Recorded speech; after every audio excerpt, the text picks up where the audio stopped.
은혜 받으실 하나님 말씀은 마태복음 1장입니다.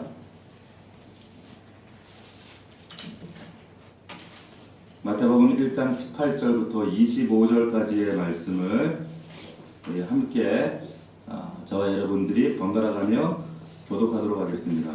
마태복음 1장 18절입니다.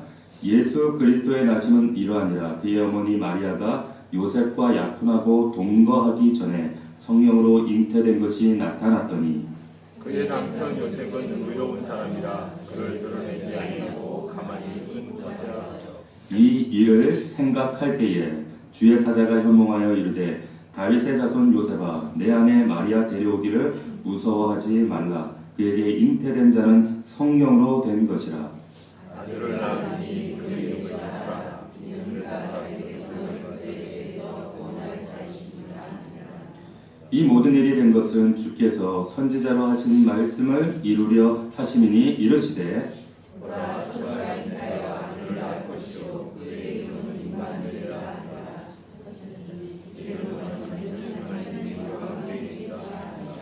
요셉이 잠에서 깨어 일어나 주의 사자의 분부대로 행하여 그의 아내를 데려왔으나 다같이 아내를 낳기까지 동참하지 아니하더니 낳음의 이름을 예수라 하니라. 아멘.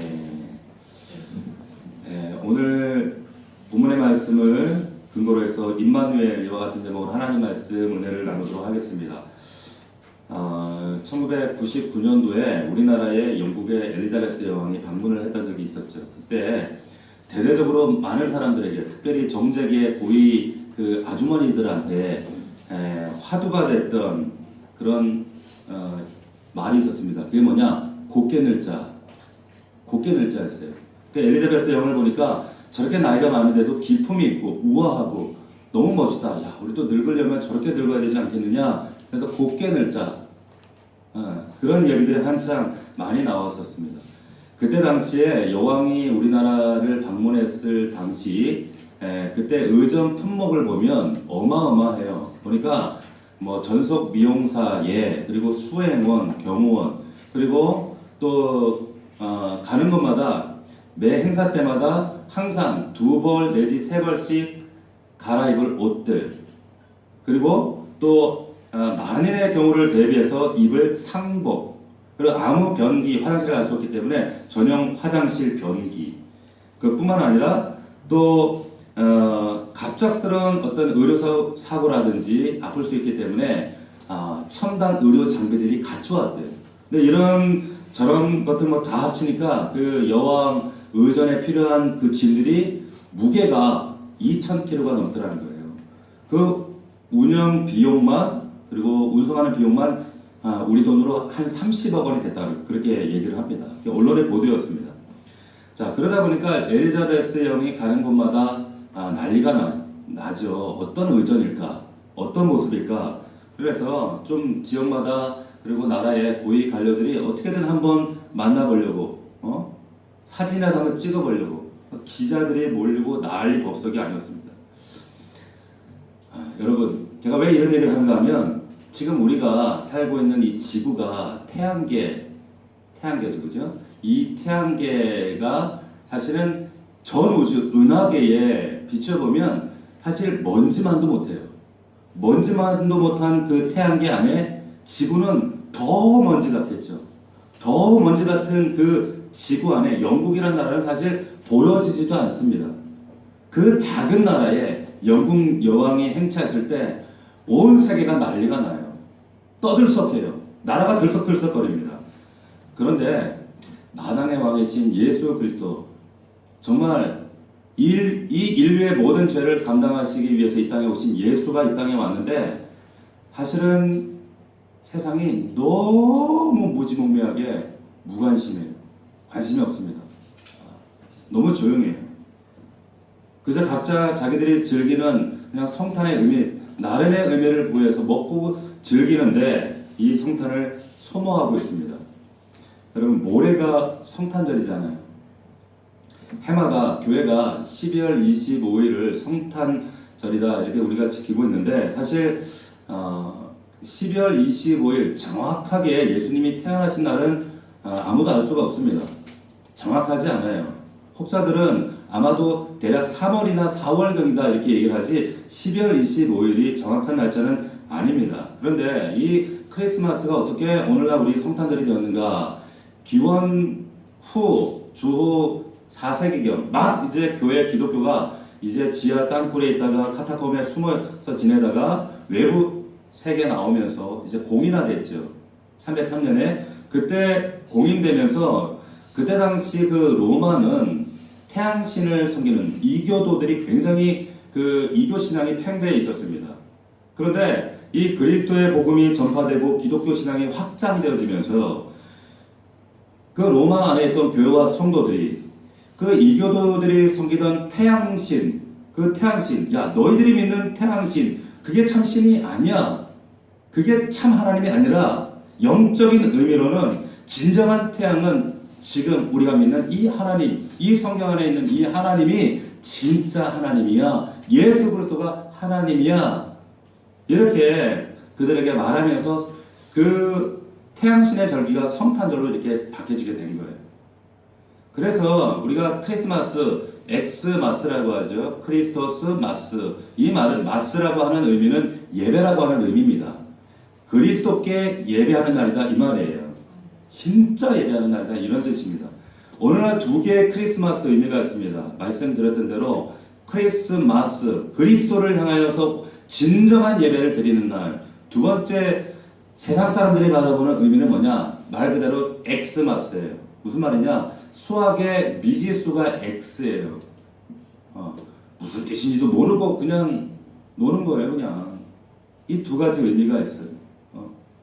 성탄의 주인공이 예수 그리스도가 돼야 되는데 예수가 아니라 누가 주인공이에요? 산타가 주인공이에요. 또 누가 주인공이에요? 백화점이 난리가 났어요. 주인공이에요.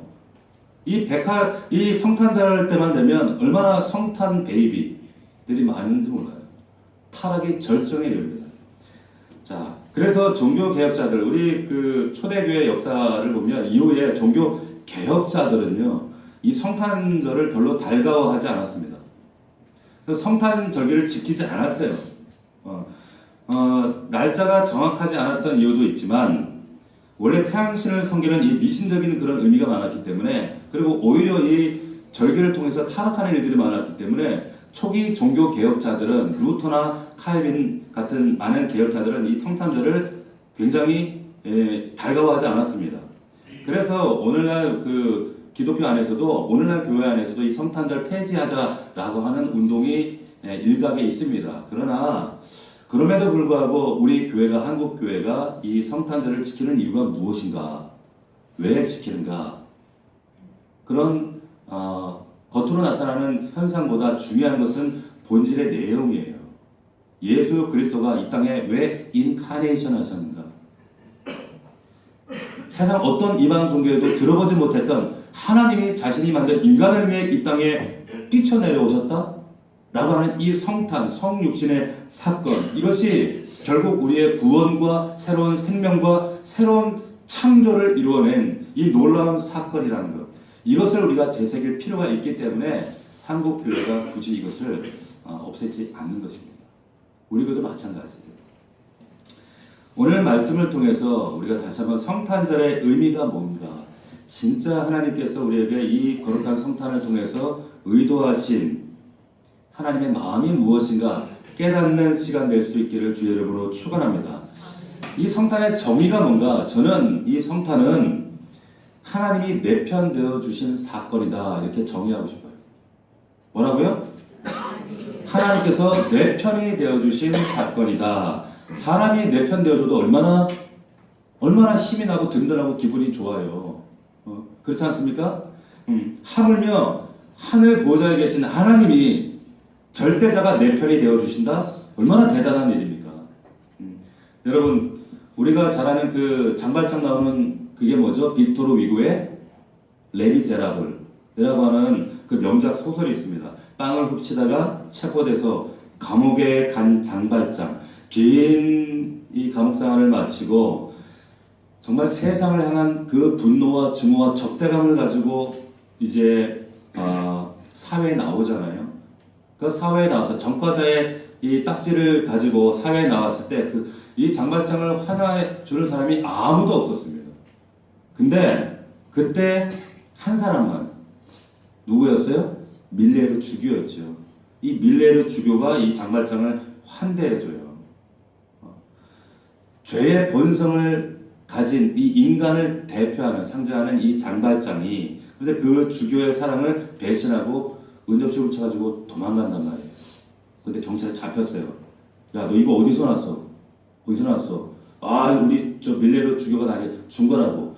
잡아서 그 주교에게 갑니다. 가서 대지를 하죠. 대지를 하는데 지금 이제 밀레르 주교가 사실대로 입만 뻥끗하면 그 끔찍한 감옥에 다시 가야 되는 거예요.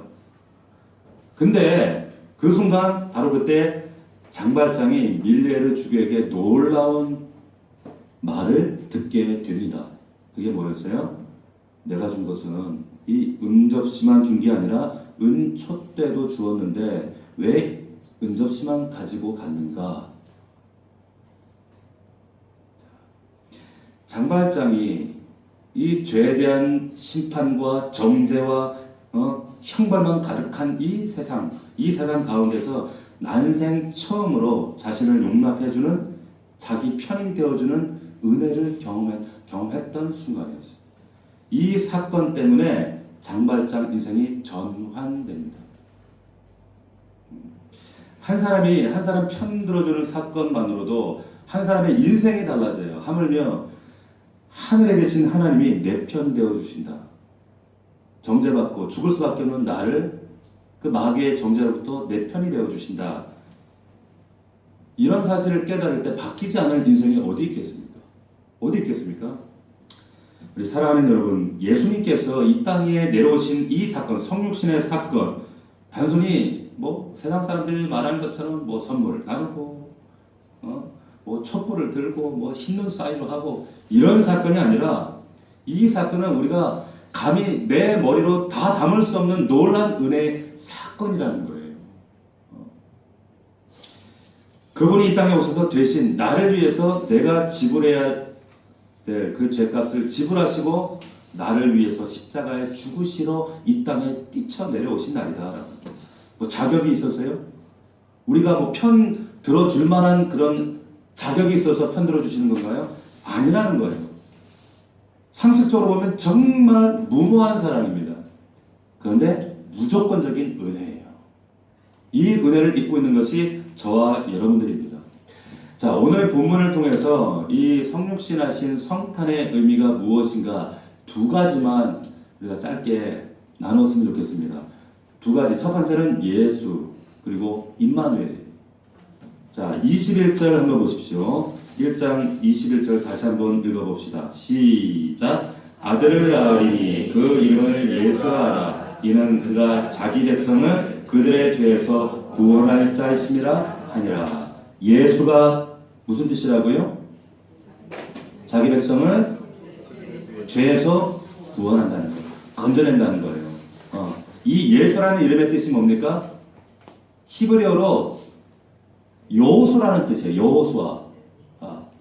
같은 말이에요. 예수, 여호수아 같은 말이에요. 자, 자기 백성을 그들의 죄에서 구원할 자. 예수님 당시에 예수라는 이름은 우리나라 철수 영희처럼 흔한 이름이었어요. 너무 흔해가지고 그래서 나사렛 예수 이렇게 부른 겁니다. 그런 흔한 이름. 그런데 그 이름 안에 죄사함과 구원이 담겨져 있더라는 거예요. 여러분, 성군 다윗이라고 일컫는 다윗이 자신의 죄가 머리털보다 많다고 그랬어요. 그 위대한 그 율법으로는 정말 조금 더 의도 흠도 없었던 그 바울이 자신이 죄인 중에 괴수다 이런 고백을 했습니다. 왜 그렇습니까? 아담 이후에 여러분, 아담의 범죄로 인해서 이 땅의 모든 인류가, 저를 포함한 모든 인류가 지정의, 우리가 완전히 타락하고 망가지고 죽었어요. 이 인간적인 이성이 상식적인 이성으로 작동하지 못해요. 완전히 죽었어요. 그래서 인간은 분명히 죽은 상태다.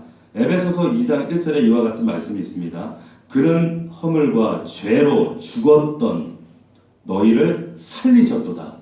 아멘. 죽었어요. 우리는 죽어있던 우리 아담만 죽었던 것이 아니라 이후에 그 안에서 태어난 모든 인류가 예수 그리스도로 말미암아 우리가 구원을 얻기 전까지는 도무지 살 가능성이 단 0.1%도 없었던 우리들, 그런 존재였는데 살아났다는 겁니다.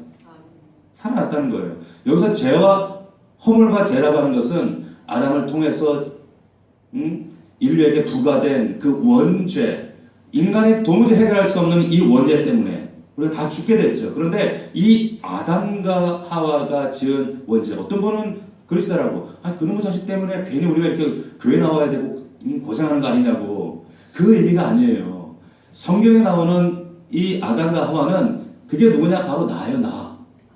이것을 대표성의 원리라고 합니다.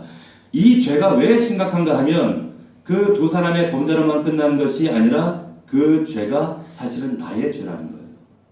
내가 그 선악과를 따먹었다는 거예요.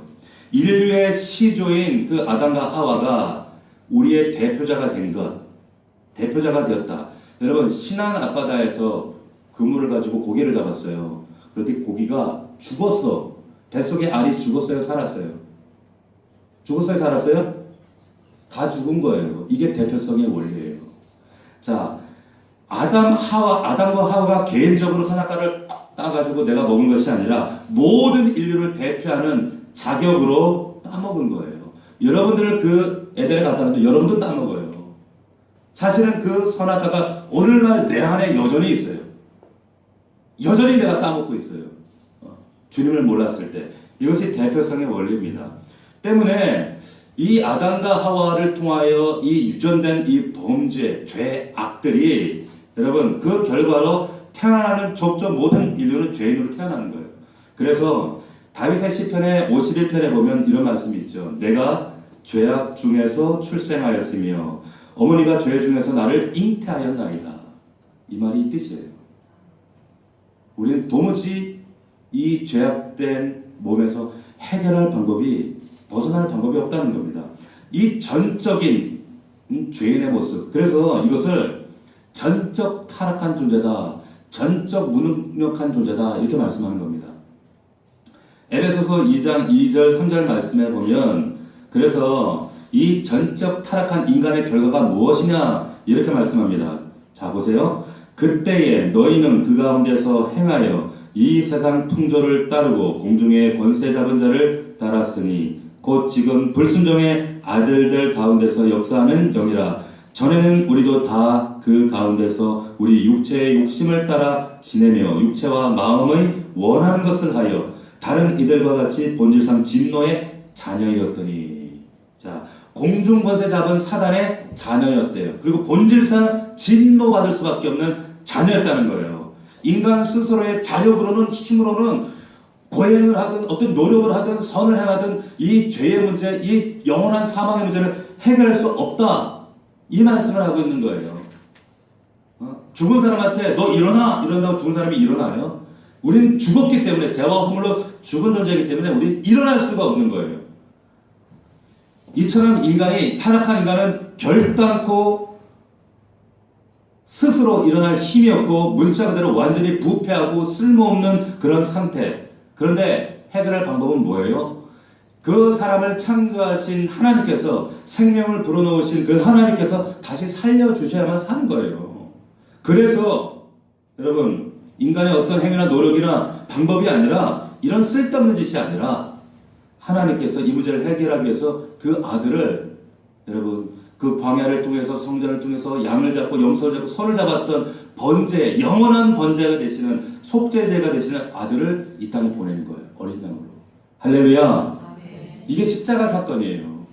이것을 십자가를 통해서, 그 부활을 통해서 믿는 자에게 구원을 주시겠다, 이 말이에요. 자, 그런데 오늘 말씀에 놀라운 사실이 하나 있어요. 여러분들이 절대 놓쳐서는 안 될 말씀. 오늘 여기 말씀에 보면 이 예수라고 하는 이름의 의미 가운데 이 뜻을 가만히 들여다보면 모든 사람의 죄를 사해 주신다? 그렇게 적혀 있어요? 아니죠. 뭐라고 적혀 있습니까? 자기 백성을 그들의 손에서 구원해 주신다는 거예요. 죄에서. 자기 백성이에요. 하나님께서 자기 백성이 있다는 거예요. 이 말은 뭐냐면 다른 백성도 있다는 말이에요. 다른 백성도 있어요. 다른 백성, 마귀의 백성, 마귀의 진노의 자녀들도 있는, 그런데 오직 택함 받은 자들에게 자기 백성 되게 하신다는 거예요. 그게 누굽니까? 저와 여러분이에요. 믿을 수 있기를 축원합니다. 자기 백성 삼아 주셨다는 거예요. 그래서 에베소서 1장 4절 말씀해 보면 곧 창세 전에 그리스도 안에서 우리를 택했다 말씀하십니다. 택했다는 거예요. 자기 백성. 그 자기 백성을 구원하시기 위해서 그 자기 백성 멸망당하는 꼴을 못 보시고 이 땅에 뛰쳐내려오신 사건이 인카네이션, 성육신 사건, 성탄이라는 거예요. 성탄. 믿을 수 있기를 축원합니다. 여러분 얼마나 감사해요. 나를 자기 백성 삼아 주셔서 나 때문에 이 땅에 내려오신 예수 그리스도, 그 하나님이 그 높고 높은 보좌 위에 앉아 계시던 그분이 나 때문에 이 땅에 오셨다는 것. 예수 자기 백성을 구원하신다는 것. 이것이 성탄입니다. 자, 두 번째 이 성탄의 의미가 무엇인가? 23절을 한번 보겠습니다. 23절 같이 한번 읽어볼까요? 시작. 보라, 처녀가 잉타하여 아들을 낳을 것이요 그의 이름을 임마누엘이라 하리라 하셨으니 이를 번역한즉 하나님이 우리와 함께 계시다. 자, 예수님의 또 다른 이름이 뭐라고요? 임마누엘이에요. 임마누엘. 그 뜻이 하나님이 우리와 함께 계시다. 그러니까 예수 임마누엘 이 이름의 뜻을 종합하면 예수 그리스도의 탄생과 그 목적과 의미가 자연스럽게 해석이 되죠. 뭡니까? 자기 백성을 죄에서 구원하시고 그리고 그 백성과 함께 하시려고 이 땅에 오신 거예요. 여러분, 하나님께서 함께 하시지 않으면, 내 편 되어 주시지 않으면 이 자리에 앉아 있을 사람이 아무도 없습니다. 이 지옥 신세를 해결할 방법이 아무도 없어요. 죄 가운데 뒹굴다가 결국 우리의 끝은 멸망일 수밖에 없다라는 거예요. 그런데 여러분, 임마누엘, 이 신약에만 있는 게 아니죠. 이 임마누엘이 최초로 예언된, 선포된 곳이 어디였어요? 어디예요? 이사야에 있어요. 이사야의 말씀에 보면 이사야를 통해서 지금 그 남유다 왕 아하스 왕에게 지금 이 임마누엘 징조를 주십니다. 이 말씀이 지금 신약에 그대로 인용이 된 거예요. 그러니까 예수 그리스도의 탄생, 그의 나심, 성탄의 진정한 의미와 그 뜻을 우리가 깨닫기 위해서는 이 역사적 배경, 이게 왜 예수님 오시기 600년 전에 이 임마누엘 징조 사건을 이사야에게 말씀하셨는가를 우리가 이해할 필요가 있어요. 자, 그래서 우리가 이사야 7장으로 넘어가 보겠습니다. 이사야 7장으로 넘어가겠습니다. 이사야 7장입니다. 구약성경 975면 이사야 7장, 자, 1절, 2절 한번 읽어볼까요? 자, 시작. 우시아의 손자여 요담의 아들인 유다의 아하스 왕 때에 아람의 느슨 왕과 르말리아의 아들 이스라엘의 배가 방에 올라와서 예루살렘을 쳤으나 능히 이기지 못하니라. 어떤 사람이 다윗의 집에 알려 이르되 아람이 에브라임과 동맹하였다 하였으므로 왕의 마음과 그의 백성의 마음이 숲이 바람에 흔들림같이 흔들렸더라. 자, 지금 이 당시에 이스라엘이 남과 북으로 나뉘어져 있었어요. 그런데 이 분단된 남북이 그냥 틈만 나면 서로 싸우는 거예요. 심지어는 외국의 군대를, 용병을 고용해서 외국 군대를 모집해서 심하게 싸웠는데, 이 배경이 오늘 이 7장입니다. 1, 2절이에요. 이 유다왕 아하스 때 북이스라엘 왕이었던 그 베가가 아람왕 르신과 손을 잡고 유다를 쳐들어옵니다. 그리고 에브라임이 함께 동맹을 해요. 이 말을 들은 유다왕 아하스가 얼마나 두렵고 놀랐는가 하면, 우리가 지금 읽었던 2절 하반부에 보면 왕의 마음과 그의 백성의 마음이 숲이 바람에 흔들림같이 흔들렸다는 거예요. 여러분, 숲이 바람에 흔들림같이 왕과 백성의 마음이 두려워서 벌벌벌 흔들어 떨었다는 거예요. 여러분 숲이 바람에 흔들리는 거 보셨어요? 보셨어요? 저는 봤어요. 그게 언제였냐면 저희 그 어머니 돌아가신 어머니께서 편찮으실 때 그 포항 옆에 가면 구룡포가 어딘가 하면 우리나라 지도에 보면 그 꼬리 있죠, 꼬리 부분이 구룡포입니다. 그 구룡포에 저희 이모분께서 전기도 들어오지 않는 산 중에 집을 짓고 거기서 농사를 짓고 사셨어요. 근데 거기 그 산중에 들어가서 요양을 하셨는데 이 산 중턱인데 포항 앞바다 그 구룡포 앞바다가 쫙 보여요. 밤이면 전기는 안 들어오는데 오징어 잡이 배가 쫙 바다에 떠가지고 대낮같이 밝은 거예요. 근데 그런 그 곳이었는데 그 산 중턱에 그 주변이 집 주변이 다 뭐냐 대나무 밭이에요. 대나무가 쫙 둘러싸고 있는데 바닷바람이 불지 않겠어요? 그 바람이 불면 대나무 밭이 노래를 해요. 노래를 하는데 밤에 됐죠? 처녀가 울었다가 애기가 울었다가 얼마나 무서운지 몰라요. 근데 이게 막 숲이 흔들릴 때 이 참 형용할 수 없는 희한한 소리들. 숲이 울면 이런 소리를 내는구나. 제가 그때 처음 알았어요. 그런데 지금 이게 그 말이에요. 지금 나무 몇 그루가 지금 그 우는 게 아니라 흔들리는 게 아니라 숲이 지금 흔들리는 거예요. 숲이 마치 머리카락이 바람에 날리는 것처럼 마음이 흔들렸다 이렇게 말씀하고 있습니다. 얼마만큼의 두려움인지 여러분 아시겠어요? 얼마만큼의 두려움. 지금 북이스라엘과 아람이 연합해서 쳐들어온다는 이 소식에 이 왕과 백성의 마음이 숲이 흔들리는 것처럼 흔들렸다는 거예요. 도저히 어떻게 해볼 수 없는 상황. 조금 더 승리할 가능성이 단 1%도 보이지 않는 이런 전쟁 앞에 마음이 숲이 흔들린 같이 얼마나 두렵고 떨렸으면 이런 표현으로 기록을 해놨겠어요. 그때 하나님께서 이사야 선지자를 보냅니다. 이 이사야 선지자를 보내서 아하스 왕에게 하는 말이 뭡니까? 그 말씀이 4절 말씀이에요. 4절 말씀 보세요. 자, 같이 읽겠습니다. 시작. 그에게 이르기를 너는 상다며 조용하라. 르신과 아람과 르말야의 아들이 심히 노할지라도 이들은 연기나는 두 부지깽이 그루터기에 불과하니 두려워하지 말며 낙심하지 말라. 자, 이게 무슨 말이냐면 부지깽이가 뭔지 아세요? 타다가 다 말라 비틀어지는 걸 부지깽이라 그래요. 저 나라들은 두 부지깽이 그루터기 타다가 연기 나갔다가 실상은 이제 다 타다만 그 부지깽이 불가해, 그 그루터기에 불과해. 두려워하지 마, 무서워하지 마 말씀하시는 거예요. 그런데도 불구하고 아하스가 그 두려운 마음이 이게 진정이 안 되는 거예요. 여전히 두려운 겁니다. 그래서 하나님이 이 믿지 못하는 아하스를 위해서 이사야를 통해서 못 믿겠어? 못 믿겠으면 내가 징조를 줄게. 직접 징조를 줄게. 그런데 아하스가요, 이 징조를 거절해요. 됐거든요. 그거 가지고 되겠어요? 12절 말씀. 그러니까 이게 신앙이 좋아서 징조, 표적을 거부한 것이 아니라 사실 하나님 불신하는 것이. 지금 너무 말도 안 되는 이 전쟁의 상황. 어떻게 저 대국을 이겨? 어떻게 저 연합군을 이길 수 있겠어요? 이런 말도 안 되는 상황 가운데 보나 마나지 뭐. 그 징조를 주시겠다는 그 하나님께 징조 뭐 해보나 마나 안 될 것 같으니까 나는 구하지 않겠습니다. 불신의 표시예요. 그러니까 이런 아하스 왕의 태도에 막 하나님이 괴로워하시고 막 화를 내십니다. 13절 말씀 보세요. 13절 말씀 보면 이사야가 이르되 다윗의 집이여 원하건대 들을지어다 너희가 사람을 괴롭히고서 그것을 작은 일로 여겨 또 나의 하나님을 괴롭히라 하느냐. 막 이사야가 화를 내요. 화를 냅니다.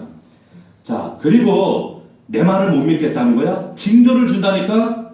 좋다. 내가 그럼 징조를 줄게. 그러면서 주어진 징조가 뭡니까? 그게 바로 14절이에요. 14절 보십시오. 같이 읽겠습니다. 시작. 그러므로 주께서 친히 징조를 너에게 주실 것이라. 보라, 처녀가 잉타하여 아들을 낳을 것이요 그의 이름을 임마누엘이라 하리라. 자, 이게 무슨 말입니까? 자, 이 예수 그리스도의 탄생, 임마누엘 예언이 어떤 상황에서 이 징조로 주어졌는지 여러분 아시겠어요? 지금 성난 듯이 연합군이 지금 아람왕 르신과 베가가 연합군이 되어서 공격해 쳐들어옵니다. 숲이 바람에 흔들림 같이 두려워요. 무서워요. 아하스 왕에게 지금 하나님께서 야 두려워하지 마, 염려하지 마, 내가 널 보호하고 인도해 줄 거야.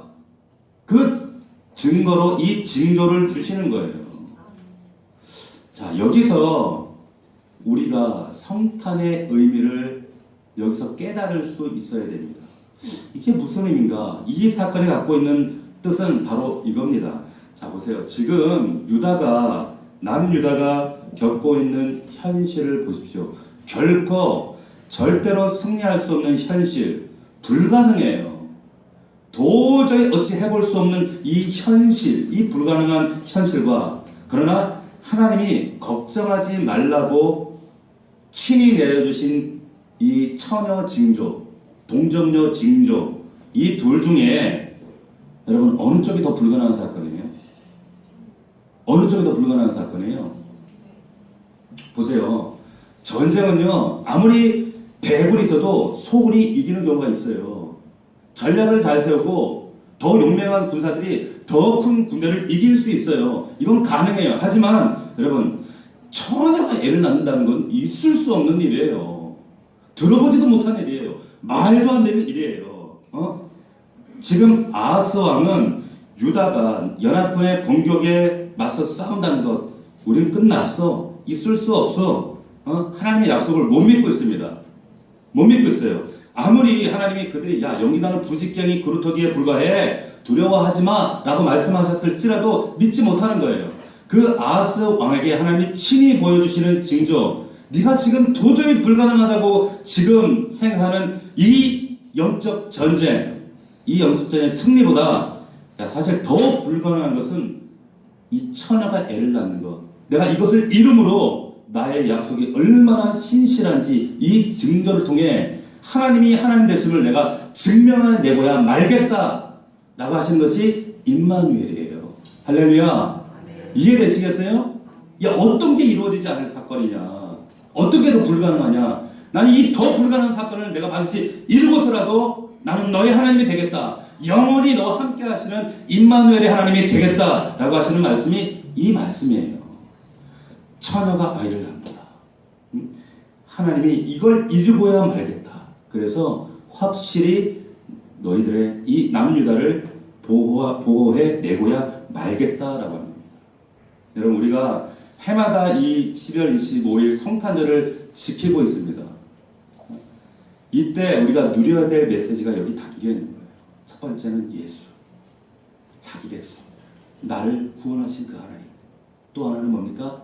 도저히 세상 모든 심지어는 믿는 사람들조차도 이 세상 살아가면서 우리 모두가 아하스 왕 같은 존재 아닙니까? 두려워 떨며 벌벌 떨고 도무지 그 불가능에 함몰되어져서 세상의 그 연합군에게 둘러싸여서 도무지 소생 가능성이 단 1% 보이지 않고 우리가 믿음의 원리로 살아가려고 하지만 세상 원리에 날마다 침노당하고 무너져버리고 실망하고 낙심하는 이런 현실 가운데 세상의 원리를 삼키려고 멸망시키려고 하지만 그럼에도 불구하고 우리가 믿음으로 산다라고 하는 것은 그 임마누엘 하나님, 처녀를 통하여 아기를 탄생시키고야 마시는 그 징조를 통해서라도 내가 너와 함께한다라고 하는 그 하나님, 그 하나님을 붙드는 것, 그 임마누엘 하나님을 우리가 기억하는 것, 이것이 성탄절이라 믿을 수 있기를 축원합니다. 여러분, 마치 숲이 바람에 흔들리는 것처럼 내 마음이 요동해요. 두려워서 벌벌 떨고 속수무책이에요. 이런 상황이지만 우리 마음에 그런 마음이 들잖아요. 정말 우리의 믿음이 승리할 수 있을까? 이 불가능한 상황 가운데 우리가 이런 세상에서 우리가 살아낼 수 있을까? 승리할 수 있을까? 과연 우리가 이 믿음의 길을 잘 가고 있는가? 이런 생각이 들 때, 이런 갈등과 고민이 들 때가 있잖아요. 너무 세상이 거대해 보이고 내가 만난 이 환경과 문제와 고난 앞에 이 바람에 이 숲이 흔들리는 것처럼 우리 마음이 요동하는 그 순간마다 우리가 기억해야 될 말씀, 보라 처녀가 잉타하여 아들을 낳으리니 그 이름을 임마누엘이라 하리라. 할렐루야. 하나님은 이렇게 해서라도 우리와 함께 하신다는 거예요. 이걸 보여주고야 말겠다는 거예요. 이것이 성탄의 의미입니다. 있는 사이야 삶의 달고 사칙사칙 사포포 이거 하는 날이 아니라, 예? 이거 하는 날이 아니라 그분이 자기 백성 나 같은 도무지 구제불능인 이 죄 가운데 점철된 내 인생을 구원하시기 위해서 이 땅에 예수라는 이름으로 오셨고, 또 그 임마누엘 하나님이 내 편 되어 주시기 위해서 영원히 내 편으로 나와 내 심령에 하나님의 전상 꽂아서 나와 함께 하시기 위해서 오신 날이 성탄이라는 거예요. 성탄이라는 거예요. 여러분, 우리 그리스도인들이 이 세상을 믿음으로 살아가면서 아무리 처참하고 철저한 좌절의 순간이 온다라고 할지라도 우리가 성탄절을 바라볼 때마다 예수 그리스도 그분이 처녀의 몸에서 나셨다는 것을 우리가 기억할 때마다 우리에게 있었던 하나님의 능력에 대한 의심과 절망과 불신들이 다 눈노뚝 사라지고 다시 한번 이 성탄 앞에서 그 예수 임마누엘 그 하나님을 마땅히 기억해야 될 줄로 믿습니다. 이것이 성탄이라고 하는 거예요. 처녀의 몸에서 아이를 낳았다. 이 불가능한 일을 이루신 그 하나님이 여러분들 삶 가운데 어떤 일인들 이루지 못하시겠어요? 오늘 우리 넘치는 교회에 이 귀한 제단 위에 우리 집사님들이 세워졌습니다. 이 한 사람 한 사람 하나님께서 세우실 때 이 한 사람 한 사람 인생 가운데 하나님은 이분들의 편이 되어 주실 거예요. 우리 모두의 편이 되어 주십니다. 임마누엘 하시고 이 임마누엘 기적보다 더한 것을 우리에게 더 큰 은혜를 우리에게 부어 주실 줄로 믿습니다. 그 아들을 아낌없이 내어주시니까 더 이상 뭔들 더 못 주시겠어요. 그 하나님을 우리가 기억할 때 예수 임마누엘 이 이름을 우리가 망각하지 않을 때 아무리 고단하고 피곤하고 힘든 이 세상이지만 우리가 담대합니다. 이겨냅니다. 승리합니다. 아무리 바람이 불어도 때로는 우리 마음이 숲처럼 흔들리는 순간이 있을 수도 있어요. 그때마다 이 이름을 붙드는 것이 기적입니다. 은혜입니다. 그와 같은 저와 여러분들이 될 수 있기를 주의 이름으로 축복합니다. 아멘. 자, 우리 이 시간에 함께 기도했으면 좋겠습니다. 이 시간 기도할 때 우리 두 가지만 기억합시다. 예수, 임마누엘. 하나님, 내 현실에 가장 불가능한 것은 나 같은 자가 예수 그리스도의 이름으로 구원받았다는 사실입니다. 자기 백성 삼아 주셔가는 겁니다. 하나님 앞에 선택받은 이 은혜, 이 감사, 이 감격 우리 안에 하나님 다시 한번 넘치게 하옵소서. 하나님, 잃어버린 처음 사랑이 우리 안에 희석된 마음들이 있다면 다시 한번 회복되게 하시고, 하나님 이 임마누엘 영원히 내 편 되어 주시는 이 하나님을 기억할 수 있도록 역사하여 주시옵소서. 하나님이 바로 내 편입니다. 나와 함께 하십니다. 영원히 함께 하십니다.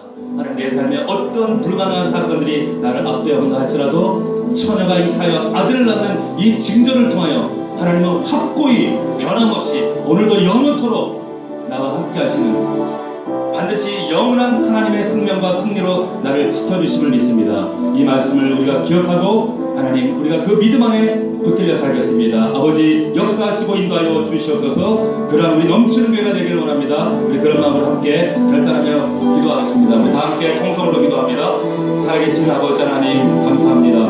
아버지 하나님 주의 은혜와 사랑으로 우리를 붙드시고 하나님 이 거룩한 성탄을 통하여 세상 사람들이 주님을 몰라 육신의 쾌락과 정욕을 위하여 즐기는 성탄이 아니라 크리스마스가 아니라 하나님 주께서 자기 백성 나를 위하여 나를 구원하시기 위해 죄 가운데서 멸망 가운데 구원하시기 위해서 이 땅에 내려오신 성육신하신 이 놀랍고 신비한 사건이 곧 나의 사건이 되어지기 원합니다. 아버지 하나님 그 은혜 그 사랑을 잊지 않도록 도와주시옵소서. 하나님 영원토록 나의 편이 되어주셔서 임마누엘 하시는 하나님 나의 삶에 수없이 다가오는 많은 어려움과 고난과 불가능한 사건들 그 불가능 앞에 숲이 흔들림 같이 숲이 바람에 요동한 같이 내 마음이 요동하는 그 순간순간마다 이 임마누엘의 하나님 이 징조를 기억할 수 있도록 역사하여 주시옵소서. 아버지 붙잡아 주시옵소서.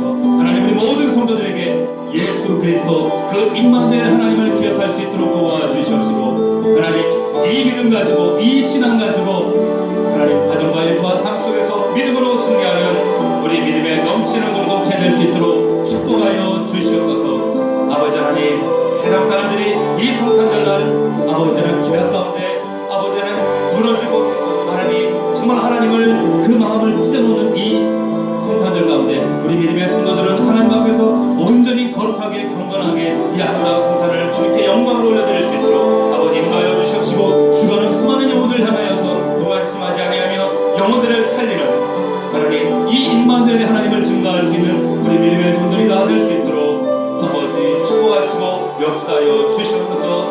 하나님 감사합니다.